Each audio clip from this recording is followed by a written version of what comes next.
parler vraiment ensemble de quelques points importants, quelques erreurs importantes qu'on peut éviter et qu'on doit éviter quand on lance une entreprise ou on a une idée et qu'on veut la réaliser. Il y a des erreurs vraiment que vous devez apprendre à ne plus commettre. Et en 2023, c'est extrêmement important. L'une des choses qu'on va commencer par faire quand on est porteur d'un projet et qu'on veut vraiment voir ce projet être réalisé, la première des choses que vous devez apprendre à faire, c'est vraiment une étape indispensable. Et je vous assure, de plus en plus, je comprends l'importance de cette étape. Vous devez passer par une étape de préparation, d'accord?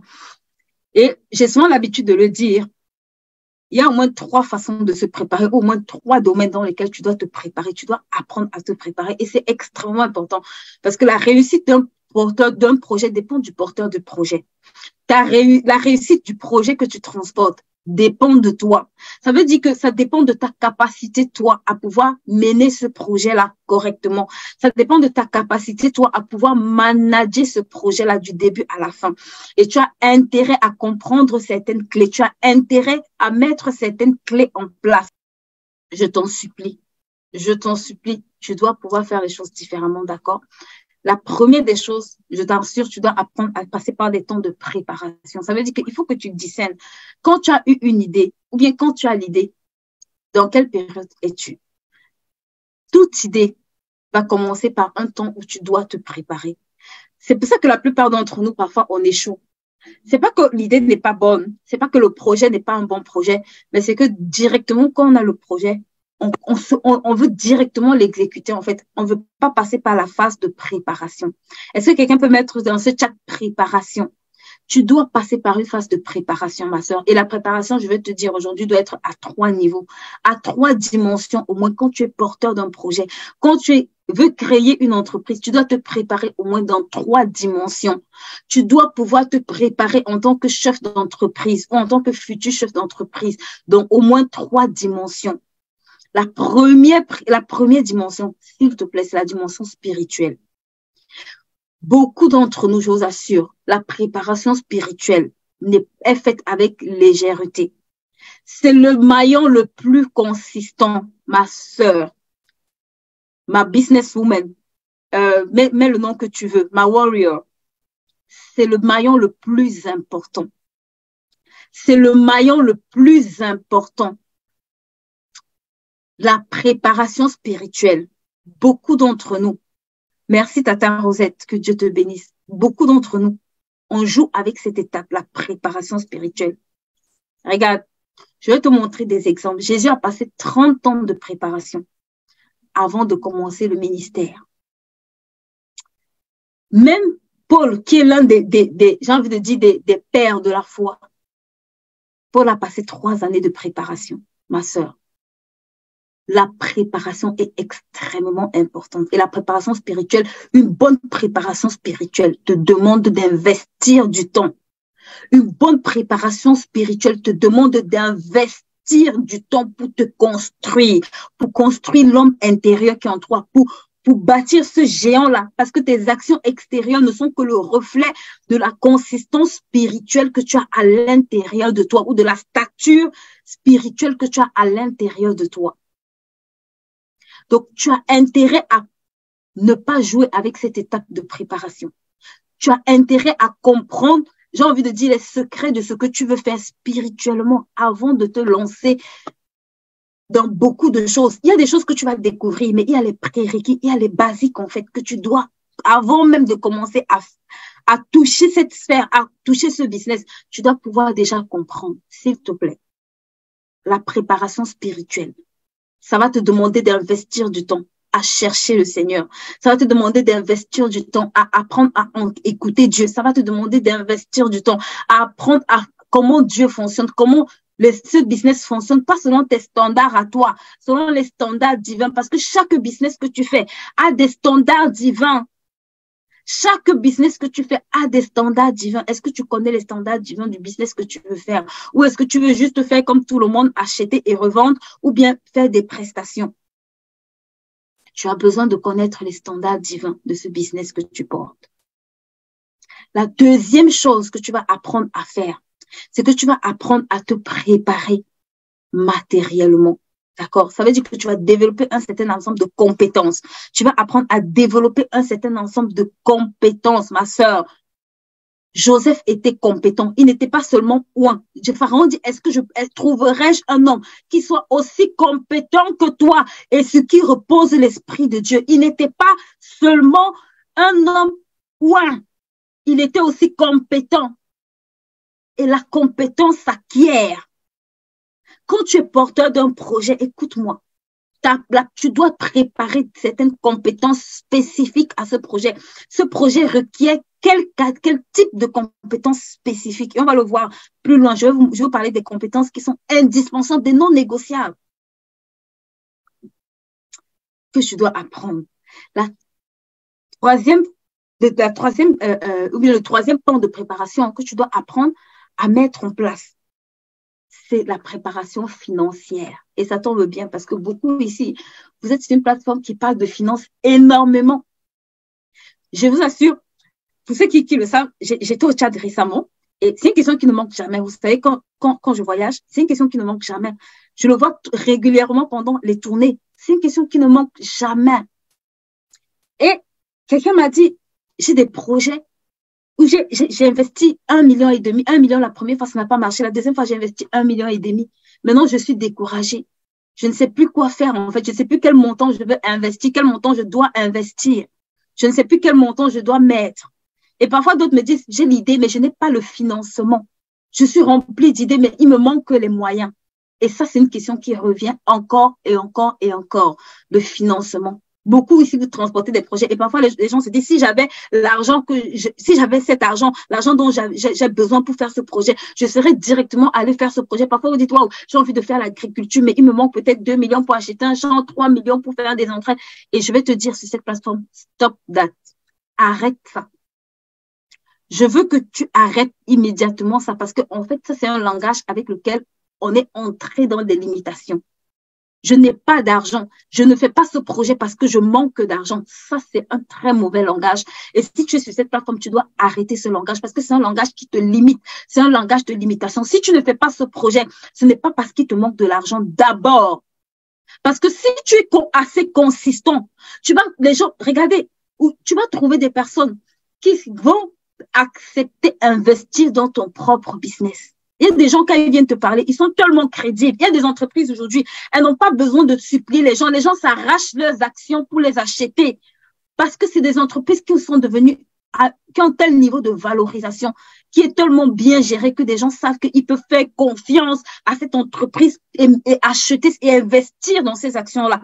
Acheter ces actions-là et pouvoir ne pas être en train de marcher en ayant des sueurs froides et se demandant comment est-ce que mon argent est géré. Mais est-ce que quand quelqu'un voit ton projet, il peut injecter de l'argent dans ce projet? Si toi-même, quand tu regardes ce projet, tu n'es pas à même de pouvoir toi-même mettre toutes tes économies dedans, dis-toi bien que celui qui est en face à qui tu parles de ce projet ne sera pas assez fou pour mettre toutes ses économies dans ton projet.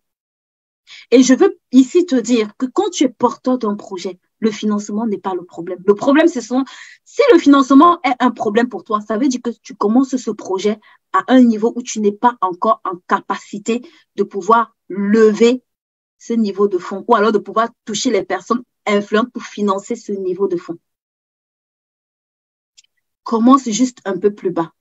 Commence juste avec une idée, avec des possibilités à ton niveau et grandis. Et tu vas voir que ces financements dont tu rêves, ces projets, cet argent que tu recherches, tu vas voir que cet argent-là, tu l'as en fait. Tu vas voir que cet argent-là arrive.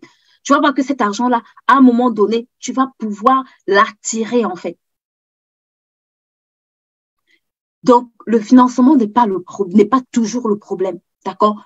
Si tu as un bon projet, le financement n'est pas toujours un problème. Et quand tu es ici, je parle aux jeunes entrepreneurs, ceux qui débutent ou ceux qui sont juste à la phase d'idée. Quand tu es à la phase d'idée, ma sœur, j'ai envie de te dire, avant même de commencer à aller chercher les financements, apprends déjà à gérer le peu que tu as. Commence déjà tu peux commencer avec 0. Beaucoup de business commencent aujourd'hui avec 0 €. Tu peux commencer avec 0 €. Tu peux commencer avec 0 €. Donc, le problème, ce n'est pas où est-ce que tu commences. Le problème, c'est est-ce que Voilà, tu fais des choses correctement. Et ces trois préparations-là, tu dois pouvoir apprendre à le faire. Et dans la préparation financière, s'il te plaît. L'argent de ton entreprise n'est pas ta poche personnelle. L'argent de ton entreprise, ce n'est pas ton argent personnel. Tu dois apprendre à pouvoir faire la distinction. Tu dois apprendre à pouvoir fonctionner séparément. Ce n'est pas évident, mais c'est possible. D'accord? Et c'est des choses qui s'apprennent. Et ici, je vais encore profiter pour dire que quand vous voulez être, je le dis toujours et je vais encore le redire, quand vous voulez gérer une entreprise, votre première entreprise, c'est vos finances personnelles. Pour ceux qui ont lu ma première entreprise, mes finances personnelles, ma première entreprise, vous savez de quoi je parle. Est-ce que vous pouvez partager ce chat pour moi, ce live pour moi, s'il vous plaît? J'ai déjà parlé de ça. Je vous ai dit, si quelqu'un qui ne sait pas gérer son argent personnel, ses fonds personnels, je vous assure, il y a de fortes chances qu'il ne sache pas gérer l'argent de son entreprise. Tu ne deviens pas un meilleur gestionnaire parce que tu as plus d'argent. Non. Tu ne deviens pas un meilleur gestionnaire parce que tu gères une quantité plus importante d'argent. C'est pas vrai.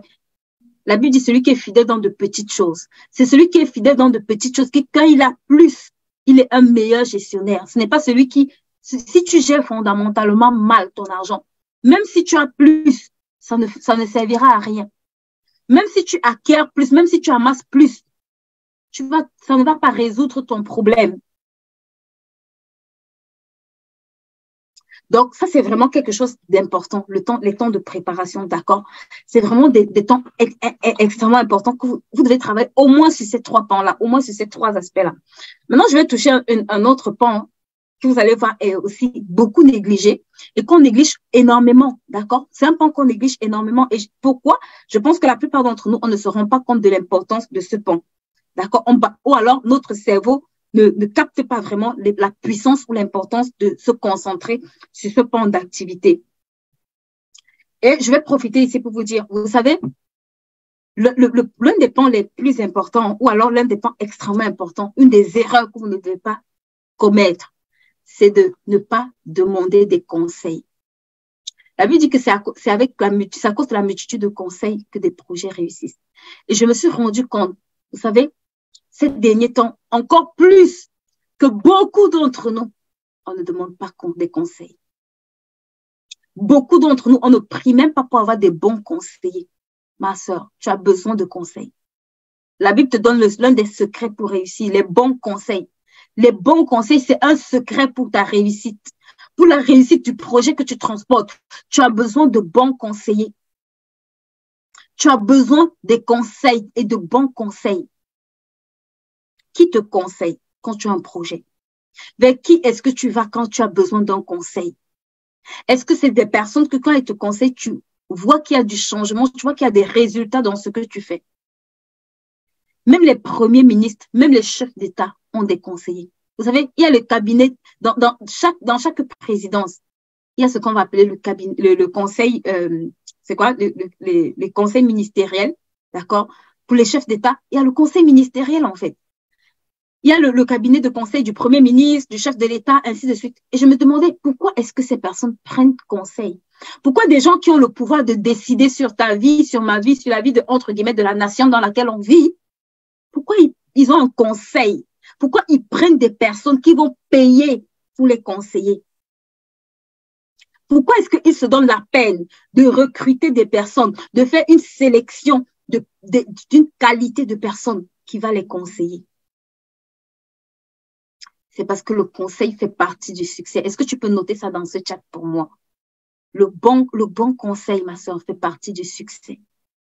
Les bons conseils construisent ton succès. Les bons conseils bâtissent ton succès.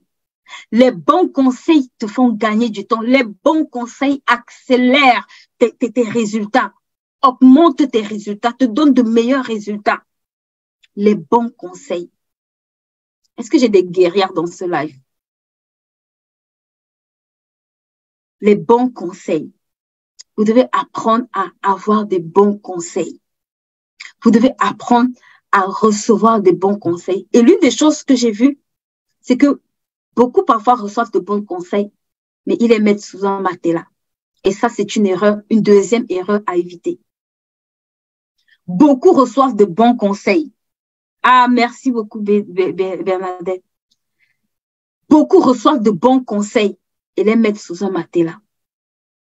Beaucoup reçoivent de bons conseils, mais ils les mettent sous un matelas. Et ça, c'est sa troisième erreur à éviter. Si tu reçois un bon conseil et que tu banalises ce conseil, tu n'es pas différent de quelqu'un qui n'a rien reçu. Si tu reçois un bon conseil et tu ne l'appliques pas, il n'y a pas de différence entre toi et celui qui n'a jamais été conseillé. Vous aurez le même niveau de résultat. C'est pour ça que tu peux voir deux personnes reçoivent le même conseil, mais ont des niveaux de résultats complètement différents parce qu'un comprend que le bon conseil est une clé de succès et l'autre se dit, ah, c'est juste un conseil, on m'a conseillé de faire et c'est pas grave. Si je ne fais pas, ce n'est pas grave. Mais je veux te dire, observe toutes les personnes à succès. Elles ont un conseil. J'ai envie de dire, elles ont une équipe de conseils. Observe toutes les personnes qui réussissent. Elles sont tous de bons conseillers. Observe toutes les personnes qui aujourd'hui ont du succès, que tu admires. Si tu peux te rapprocher d'elles, demande-leur, est-ce que vous avez un conseil? Est-ce que vous avez une équipe qui vous conseille? Et vous allez voir que ces personnes-là, elles prennent conseil. Je n'ai pas dit que tous les conseils sont bons, mais il y a des bons conseils. Et si la vie te recommande des conseils, ça veut dire qu'il y a des personnes que Dieu a équipées. Et je veux te dire aujourd'hui, parce que tu es sur une plateforme où on aime beaucoup utiliser la parole, qu'il y a un conseiller que tu dois avoir, c'est le Saint-Esprit, ma sœur. Ça, c'est le conseiller des conseillers. C'est le conseil H24. À midi, le conseil est disponible. À 1h, le conseil est disponible. À minuit, à n'importe quelle heure, le conseil. Ça, c'est le conseil permanent. Il n'y a pas le jour férié, il n'y a pas le repos, il n'y a pas de pause. C'est le conseil H24. Et c'est le conseil le plus fiable. Ça veut dire que non seulement c'est le meilleur des conseils, mais c'est le conseil le plus fiable. C'est le conseil des conseils. Ça veut dire que quand il te donne le conseil, ma sœur, tu entres dans le repos. Il y a un genre de conseil qui t'introduit dans le repos. Ça, c'est les conseils qui t'introduisent dans le repos. Parce que c'est le gars qui ne peut jamais t'induire en erreur. Le Saint-Esprit, c'est the miraculous God. C'est quand, d'habitude, il est l'esprit de conseil. Quand il te conseille, tu peux te coucher, tu dors tranquille. Tu sais qu'aujourd'hui, il n'y a plus rien à faire. J'ai booké ma journée. J'ai booké ma journée. Donc, c'est vraiment important, c'est vraiment extrêmement important de prendre conseil. Et je t'en supplie, active ta relation avec le Saint-Esprit. Parfois, tu vas chercher les conseils auprès de quelqu'un qui ne pourra pas te donner le bon conseil. C'est pas que la personne ne veut pas, mais le Saint-Esprit ne peut jamais. Si le Saint-Esprit n'a pas de conseil, c'est que personne ne peut te conseiller. Parce que même quand il va utiliser quelqu'un, à cause de tes prières, il peut utiliser quelqu'un pour te donner le conseil dont tu as besoin. Il peut te connecter à quelqu'un qui va te donner le conseil dont tu as besoin. Tu as besoin de bons conseils. Ça, c'est une erreur que beaucoup de gens font. Quand ils se lancent, ils ne prennent jamais conseil auprès de personne. J'ai eu une idée. Parce que j'ai une idée, je vais aller faire mon idée. Oh, wow. Prends conseil. Prends le temps d'aller demander de bons conseils. J'ai envie de dire, demande même conseil, au moins au Saint-Esprit. Parce que lui, il est le meilleur conseil. C'est le conseil que tu as non seulement gratuitement, mais c'est le conseil le plus fiable. Et puis aussi qu'il dispose des personnes qui vont pouvoir te donner ou t'apporter ce conseil-là. Donc, ça, c'est une chose qui va aussi vraiment, être extrêmement importante. Maintenant, je vais toucher deux autres choses qui sont aussi importantes quand tu es porteur d'un projet et que tu dois éviter de faire. Et c'est une erreur que je vois aussi beaucoup de porteurs de projets faire, d'accord? C'est que beaucoup de personnes se lancent sans faire une étude de marché.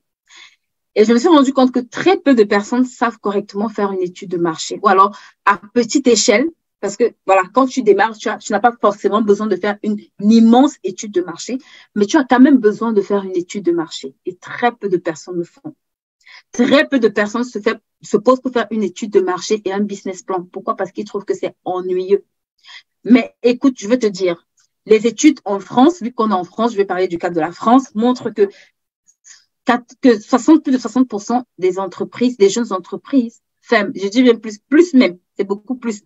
Au bout de la 6e année, D'accord? Et l'une des causes qui a été recensée par une étude américaine, c'est qu'une bonne partie des entreprises, avant qu'elles se lancent, n'ont pas pris le temps de pouvoir écrire ce qu'elles voulaient accomplir. Ça veut dire qu'il n'y a pas d'études, il n'y a en général pas d'études de marché et en général, il n'y a pas de business plan ou de business model qui soit élaboré. Donc, on se lance comme ça, froup, au hasard. Et puis, le résultat, c'est que, on avance un peu à l'aveuglette. D'accord?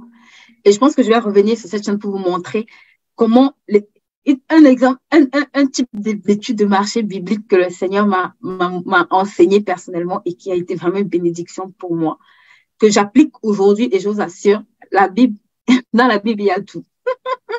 C'est extraordinaire, je vous assure, ce livre. Vous devez apprendre à faire une bonne étude de marché. Si vous êtes porteur de projet, s'il vous plaît, au moins à votre petit niveau, au moins à votre échelle, faites-le. Apprenez à faire une étude de marché, d'accord? Et si vous ne savez pas comment la faire et si vous voulez la faire, rejoignez-nous. On va bientôt lancer la session 4 de la formation IAR. N'hésitez pas à nous contacter, d'accord? On va vous aider, on va vous accompagner en fait à pouvoir faire ce travail-là. Maintenant, ce que je veux également que vous compreniez, c'est que ceux qui réussissent à le ferment ou la ferment, cette étude-là, et ils vont dormir. Pourquoi? Parce que, ou ceux qui la font faire par d'autres personnes, la ferment et vont dormir. Ils ne comprennent pas que dedans, il y a un certain nombre d'informations à filtrer, à analyser pour pouvoir utiliser au quotidien. Et ils ne comprennent pas non plus comment utiliser le plan qu'ils ont fait. Parce que quand on dit son business plan, ça veut dire plan d'affaires. Ça veut dire que je me suis assise et j'ai élaboré un plan. Mais quand tu élabores un plan et que tu ne respectes jamais ce plan, je me demande pourquoi est-ce que tu te donnes autant de peine à élaborer ce plan si c'est pour ne jamais le consulter ni le respecter et si c'est pour fonctionner exactement comme si tu n'avais pas de plan. Donc ça, c'est également un autre aspect extrêmement important où on va se rendre compte que des personnes ferment complètement comment on va dire ça, les outils qu'ils ont et ils fonctionnent comme s'il n'y avait rien en fait, comme s'ils n'avaient rien préparé, comme s'ils n'avaient rien planifié, comme s'ils n'avaient rien organisé. Ils fonctionnent au hasard. Donc, quand tu veux créer une entreprise ou quand tu veux te lancer dans une idée, s'il te plaît, tu dois comprendre que le hasard ne peut pas être ta portion. Tu dois pouvoir faire les choses intentionnellement. Ça, c'est la 5e des choses que je veux voir avec vous. Apprenez à faire les choses intentionnellement. Il n'y a que quand on fait les choses intentionnellement qu'on obtient des résultats intentionnels. Est-ce que je peux voir ça dans ce chat? Il n'y a que quand tu fais les choses intentionnellement que tu as des résultats aussi intentionnels. Quand tu fais des choses par hasard, tu as aussi des résultats par hasard. Ça veut dire que tu as des résultats que tu ne sais pas comment reproduire. Donc, ça, c'est aussi extrêmement important. D'accord? Maintenant, il y a une autre chose que je veux voir avec vous. Et ça, peut-être on va clôturer par là. OK? Peut-être avant de clôturer, quand je vais parler un peu de, voilà, quand vous allez structurer votre entreprise, d'accord, c'est là où vous allez vous poser aussi les bonnes questions. Beaucoup de gens se demandent quel type d'entreprise je dois pouvoir faire. J'ai envie de te dire, le type d'entreprise de X n'est pas forcément idéal pour toi parce que ça dépend de ton profil, ça dépend de plusieurs paramètres qui te concernent. Donc, c'est extrêmement important de ne pas mélanger les choses, d'accord? Il faut comprendre qu'en fonction de ma situation, en fonction de des contraintes aussi de l'activité que je veux faire, un statut juridique peut être plus avantageux pour l'autre que pour moi. Et souvent, je vois les gens, non, parce que tel a commencé par l'auto-entreprise, alors moi aussi, je vais faire l'auto-entreprise. Non, parce que tel a fait une SASU, alors moi, je vais aussi faire une SASU. Non. Il y a comment je dis ça? Il y a des conditions particulières à chacune des personnes qui font en sorte que la SASU peut être intéressante pour l'autre et pas pour toi. L'auto-entreprise peut être intéressante pour quelqu'un et pas pour toi. Vous n'avez pas le même niveau de patrimoine, vous n'avez pas le même niveau d'activité, vous n'avez pas le même niveau de charge. Et tout ça, ce sont des éléments importants à considérer quand je vais me positionner pour définir le statut juridique de mon entreprise. D'accord? Vous n'avez pas le même marché, vous ne visez pas. Et il y a beaucoup de paramètres qui sont extrêmement importants que vous devez faire parmi lesquels vous devez faire énormément attention. D'accord? Quand vous faites ce travail comment on va dire ça, d'élaboration de votre plan d'affaires. C'est vraiment des paramètres à prendre en compte. Ça, c'était vraiment une petite parenthèse. Maintenant, je vais atterrir sur un autre point qui est tout aussi important. Et ici, je veux vraiment que tout le monde soit attentif. Parce que ça, c'est un gros facteur que je vois chez beaucoup de jeunes entrepreneurs. On se dit que quand on lance une activité, elle doit décoller directement du jour au lendemain. Ça, c'est une très grande erreur. Quand vous créez votre entreprise, s'il vous plaît, ayez une vision. C'est la vision qui vous gardera. C'est la vision qui fera que quand les choses vont bien ou quand elles ne vont pas bien, vous vous accrochez. C'est la vision qui fera que vous serez prêt à payer le prix chaque jour. C'est la vision qui fera que vous accepterez les critiques, vous accepterez vous dépasser, vous surpasser. C'est la vision, en fait, qui va vous garder, j'ai envie de dire, qui va garder cette soif dans votre cœur de ne pas abandonner, qui va vous garder cramponné, même quand rien, par exemple, ne semble montrer que ça va marcher, vous allez pouvoir rester attaché. Et je me suis rendu compte qu'on aime les succès micro-ondes, fast-food. Et je veux dire ici à tout entrepreneur, l'une des erreurs que vous faites quand vous vous lancez, c'est de vouloir avoir trop rapidement les résultats que vous voulez atteindre. D'accord? Je ne dis pas qu'il ne faut pas avoir de bons résultats. Je ne dis pas qu'il ne faut pas être ambitieux. Mais je dis qu'il ne faut pas vouloir les résultats trop rapides. D'accord? Parce que si vous avez des résultats trop rapides, je vous garantis que ce seront des résultats qui vont aussi vous créer beaucoup d'autres problèmes et vous allez vous rendre compte qu'en fait, ce n'est pas véritablement un succès. Le succès se construit, en fait, ça se bâtit. Ce n'est pas le fast-food, ce n'est pas le micro-ondes. Si vous commencez une activité et qu'elle décolle, gloire à Dieu, il n'y a pas de problème. Mais si vous voyez qu'elle décolle très vite, au point où vous perdez le contrôle de cette entreprise, au point où ça vous dépasse, freinez un peu, s'il vous plaît, et commencez à mettre en place un certain nombre de choses. D'accord? Parce que les succès micro-ondes, je vous assure, ce n'est pas les succès durables. Regardez toutes les entreprises aujourd'hui qui ont commencé pendant de longues années. C'est des entreprises parfois qui n'ont pas fait de chiffre d'affaires, qui n'ont pas fait de bénéfices, pardon. C'est des entreprises parfois qui ne faisaient pas de bénéfices pendant de longues années avant de commencer à pouvoir générer des revenus. C'est pas parce que c'était des entreprises, c'est pas parce que c'était des mauvaises idées, mais c'est que parfois, il y a des choses qui se mettent en place avec le temps. Il y a des choses que tu as besoin de construire dans le temps. Et très souvent, quand on se lance, l'une des erreurs qu'on fait, c'est qu'on veut que tout de suite, ça décolle tout de suite. On veut faire le million tout de suite. On veut avoir 100 cas, 10 000 tout de suite. On veut le tout de suite. Mais on ne veut pas suivre le process. On ne veut pas passer par les étapes, en fait, qui vont faire de toi ce million-là. Ça veut dire qu'ils vont te rendre consistant au point que tu gagnes ou que tu ne gagnes pas ce million. Toi-même, tu puisses valoir ce million. C'est la plus belle chose, en fait, quand tu es un porteur de projet. C'est qu'au-delà du fait que ton activité génère des millions, toi-même, tu dois pouvoir toi-même être cet actif-là qui vaut ce million. Donc, ça demande du temps, ça demande d'être persévérant. Ça demande d'être patient, ça demande de pouvoir en permanence se renouveler, ça demande en permanence de pouvoir se remettre en question, ça demande d'accepter la critique. Il y a beaucoup de gens qui n'aiment pas les critiques du tout. Ça demande de pouvoir accepter aussi, j'ai envie de dire, même que les choses ne se passent pas comme tu veux, ça demande de pouvoir rebondir parfois, complètement se réinventer, ça demande une multitude de choses, mais ça demande surtout que dans votre tête, vous soyez prêt à ne jamais abandonner. Et ça, c'est vraiment ce avec quoi je vais finir pour vous dire, hey, n'abandonnez jamais quand vous êtes porteur d'un projet. Votre projet pourra prendre différentes formes. Votre projet pourra peut-être, à un moment donné, prendre diverses orientations. Mais vous devez être déterminé à ne pas abandonner. Un porteur de projet. Je vous assure, quelqu'un a dit, si les gens pouvaient imaginer que, si les gens qui avaient abandonné avaient persévéré encore un tout petit peu, ils se seraient retrouvés en train d'avoir du succès aujourd'hui. C'est pour dire que tu n'as pas le droit d'abandonner, en fait. On est en train d'entrer dans l'année 2023, ma sœur. L'un des challenges que tout entrepreneur doit éviter d'avoir, c'est les challenges organisationnels. Et beaucoup d'entre nous, les challenges de la gestion du temps, c'est l'un des gros facteurs. L'un des gros facteurs my God, la gestion du temps. Je vois énormément de personnes utiliser très mal le temps.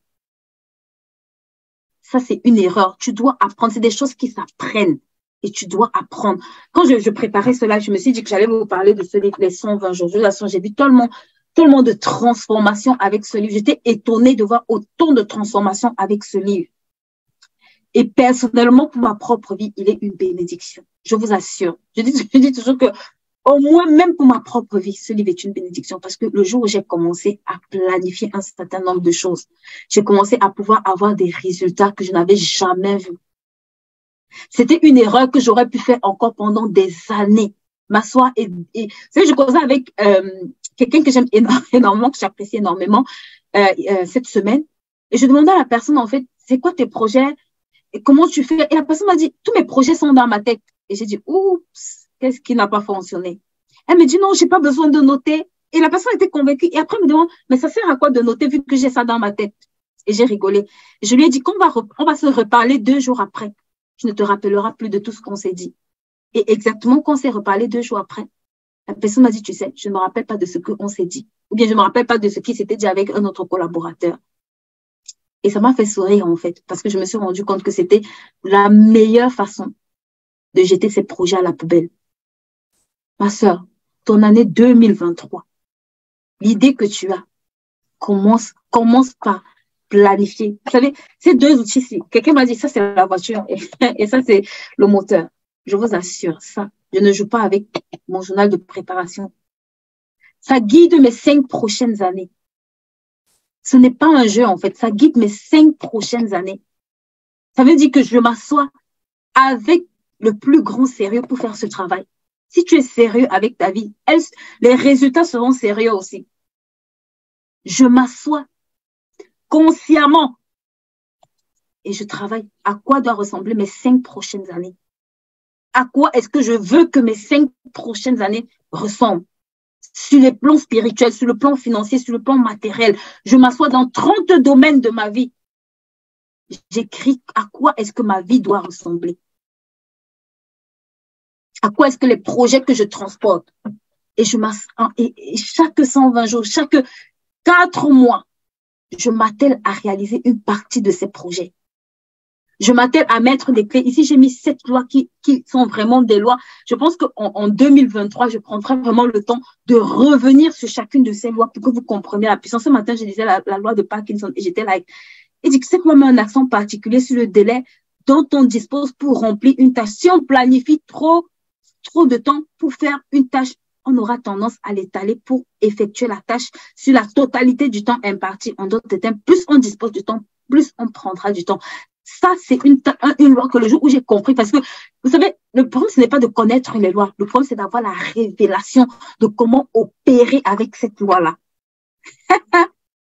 Le jour où j'ai compris comment mettre ce petit secret en application, je vous assure, j'ai commencé à vivre des choses extraordinaires.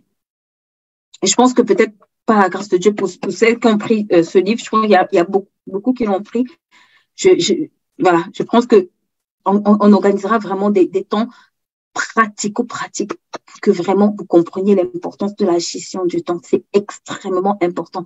Un entrepreneur qui ne sait pas utiliser son temps ne peut pas gérer correctement une entreprise. Montre-moi quelqu'un à succès. Montre-moi les gens qui ont du succès dans ton entourage. Je te montrerai des gens qui savent utiliser leur temps. Montre-moi. Et même quand tu veux rencontrer quelqu'un d'influent, quelqu'un d'important, quelqu'un qui commence à être sérieux avec sa vie, je t'assure que cette personne vous allez vous rendre compte que la personne n'a pas de temps. En tout cas, pas de temps pour les futilités.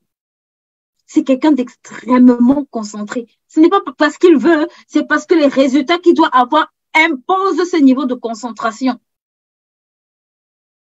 Les résultats qu'il cherche imposent ce niveau de diligence, ma sœur. Imposent que tes journées ne puissent plus commencer et finir au hasard. Imposent que dans tes 24 heures, tu ne puisses pas te lever et te recoucher de façon normale.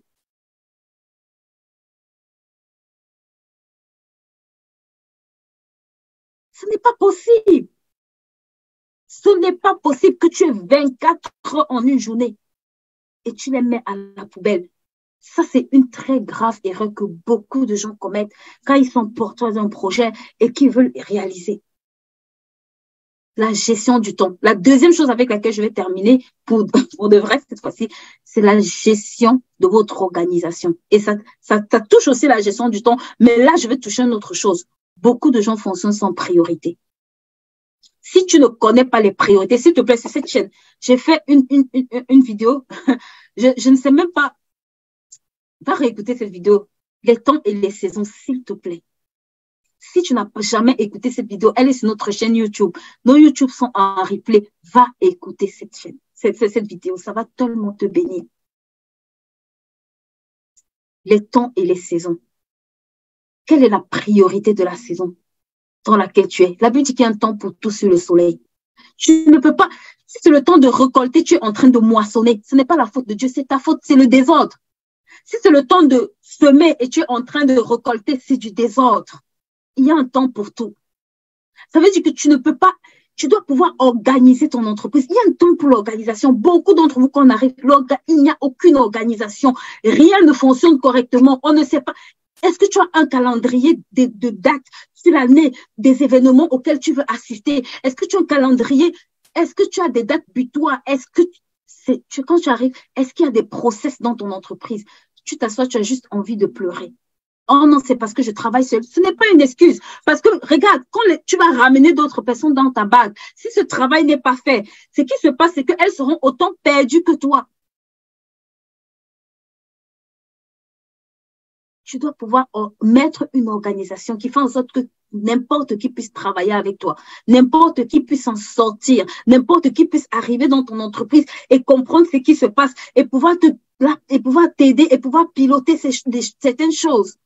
Pour la formation IAR, en général, on passe toujours par un temps, comment on va dire ça, je prends le temps de prendre des rendez-vous avec des personnes pour voir par rapport à leur projet, est-ce qu'on peut les accompagner ou pas, avant de m'engager à accompagner la personne dans la structuration de son projet. Donc, contacte-moi et puis je me ferai un plaisir va sur notre page, je te mets le lien pour le rendez-vous et tu bookes un rendez-vous et on va discuter ensemble par rapport à ton projet.